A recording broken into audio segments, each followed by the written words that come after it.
Welcome back to my channel. তো আজকে আমরা বাংলাদেশের ফিল্ডিং এর দুরবস্থা এবং বাংলাদেশের ক্রিকেট বোর্ডের দুরবস্থা নিয়ে আলোচনা করতে যাচ্ছি।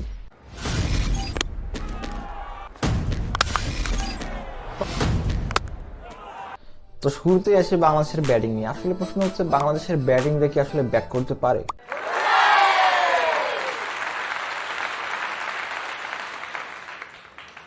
না, আমি ব্যাট ধরার কথা বলতেছি না, বল মারার কথা বলতেছি। বাংলাদেশের ব্যাটিং দেখে আসলে বল মারতে পারে?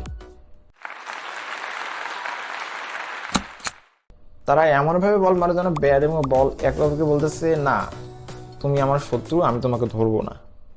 বাংলাদেশের বলার এমনভাবে বল করে যেন এগুলো কোনো গাড়ির রেস এবং দ্রুততম রেসে সামিল হয়েছে। তারা তারা বাউন্ডারিতে পৌঁছানোর জন্য দ্রুততম সার্ভিস দিচ্ছে, ডেলিভারি সার্ভিস। কিন্তু এর পরেও বাংলাদেশ লাস্ট কয়েক ওভারে যে ভালো বল করতেছে, এটা অত্যন্ত প্রশংসনীয়। ফিল্ডিং এর অবস্থায় এসে বাংলাদেশ আসলে ফিল্ডিং এমনভাবে করে যেন খুব কঠিন কোনো কাজ।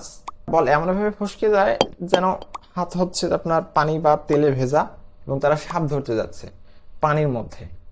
কিন্তু সবকিছুর পরেও আমরা বাংলাদেশের নাগরিক, বাংলাদেশকে ভালোবাসি এবং বাংলাদেশ ক্রিকেট টিমকে সাপোর্ট করে যাব, কারণ এছাড়া আমাদের আর কোনো উপায় নেই। আমরা এখন যা করছি সেটা is not for this world cup. এই বিশ্বকাপ দেখে আপনার চিন্তা করলে হবে না, আপনাকে নেক্সট বিশ্বকাপ টার্গেট নিয়ে করতে হবে।